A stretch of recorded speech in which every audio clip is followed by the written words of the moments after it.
Assalamualaikum warahmatullahi wabarakatuh. Perkenalkan, nama saya Melinda De Silviana. Saya akan mereview film The Miracle Worker. Film ini diangkat dari kisah nyata Helen Keller, gadis kecil dari Tuscumbia, Alabama yang sejak usia 19 bulan kehilangan penglihatan dan pendengaran karena penyakit diduga demam otak. Akibatnya, Helen tumbuh dalam dunia yang benar-benar gelap dan hening. Ia tidak bisa berbicara, tidak bisa mendengar, dan tentu saja tidak bisa memahami kata atau simbol apapun.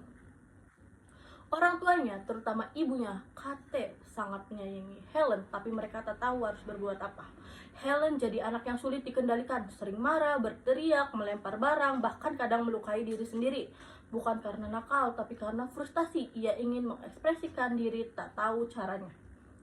Lalu datanglah Anne Sullivan, seorang guru muda yang dikirim dari sekolah untuk tunanetra. Anne sendiri pernah buta waktu kecil dan hidup di panti asuhan keras. Setelah sembuh sebagian penglihatannya, ia bertekad membantu anak-anak seperti Helen agar tidak hidup dalam kebisuan seperti dulunya dirinya. Hubungan Anne dan Helen awalnya kacau tapi penuh arti. Begitu Anne datang, ia langsung sadar bahwa Helen bukan anak tak bisa diajar. Seperti kata banyak orang, hanya butuh pendekatan yang sabar dan disiplin. Masalahnya, keluarga Keller terlalu memanjakan Helen karena kasihan, tapi justru membuat Helen tidak punya batas. Anne pun meminta agar Helen dibawa tinggal terpisah sementara, hanya berdua, agar ia bisa berfokus mendidik tanpa intervensi orang tua.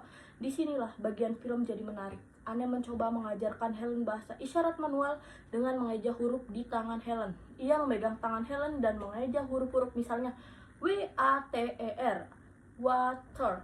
Awalnya Helen tidak paham. Baginya itu cuma gerakan acak. Banyak adegan fisik yang intens dan emosional. Anne berjuang keras, sering diserang Helen, dilempar, bahkan digigit. Tapi ia tidak menyerah. Ia tahu bahwa di balik amarah itu ada anak yang pintar dan ingin dimengerti. Adegan legendaris Water. Puncak emosi film datang saat adegan pompa air water pump. Anne memompa air ke tangan Helen sambil mengeja kata water di tangan satunya. Tiba-tiba Helen berhenti seperti tersambar petir kesadaran. Ia menyadari bahwa setiap gerakan tangan itu punya arti, bahwa kata water memiliki benda cair yang menyentuh kulitnya. Untuk pertama kalinya, Helen mengerti bahwa bahasa adalah jembatan antara dirinya dan dunia luar. Ia langsung heboh, berlari-lari sambil meminta Anne mengeja nama-nama benda lain.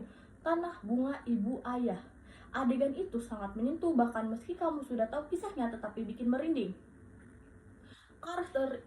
Karakterisasi yang kuat. Anne Sullivan, Alison Elliot diperankan dengan sangat tegas dan berwibawa. Ia bukan guru lembut penuh senyum seperti di film Disney lain. Ia keras, disiplin, tapi empati. Masa lalunya yang kelam membuatnya mengerti penderitaan Helen dan juga membuatnya berani melawan siapapun, bahkan ayah Helen, demi kebaikan muridnya. Ia adalah gambaran nyata pendidik ideal, tegas tapi penuh kasih.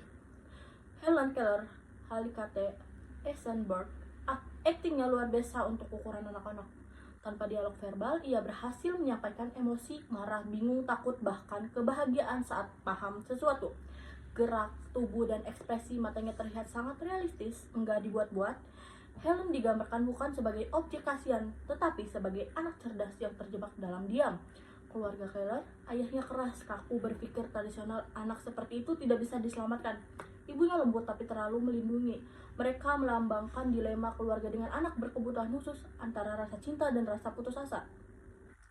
Untuk aspek teknis dan sinematografi, karena ini film TV bukan rilis bioskop, tampilannya tidak se-epic versi 1962, tapi settingannya autentik, rumah bergaya abad ke-19, pakaian, perabotan semua mendukung suasana zaman itu. Pencahayaannya lembut, membuat film terasa hangat dan humanis, cocok dengan tema perjuangan kemanusiaan.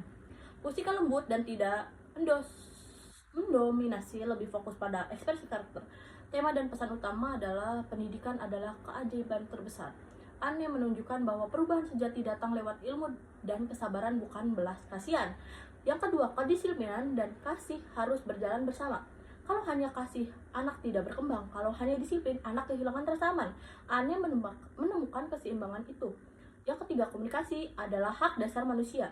Film ini menegaskan bahwa Bahasa dalam bentuk apapun memberikan manusia identitas dan jembatan untuk mengenal dunia. Jangan menilai orang dari keterbatasannya. Helen Keller kemudian tumbuh menjadi penulis yang aktivis terkenal dunia nyata. Film ini adalah awal dari kisah luar biasa itu. Kelebihannya, aktif dua pemeran utama sangat kuat, cerita inspiratif tetapi tidak realistis, dialog emosional tanpa terasa berlebihan, visual dan setting mendukung nuansa klasik. Kekurangannya menurut saya itu beberapa bagian terasa terlalu cepat, terutama perubahan Helen di akhir, konflik keluarganya pun kurang tergali dalam. Sebagian film TV kualitasnya sinematografi tidak sedalam versi layar lebar 1962. Dan kesimpulan akhirnya itu, film The Miracle Worker 2000 adalah film drama biografi yang lembut tapi menghunjam tentang perjuangan pendidikan dan makna komunikasi manusia. Meski bukan versi terbaik secara teknis, film ini tetap menyentuh hati dalam memotivasi. Sekian presentasi dari saya, kurang lebihnya mohon dimaafkan. Wassalamualaikum warahmatullahi wabarakatuh.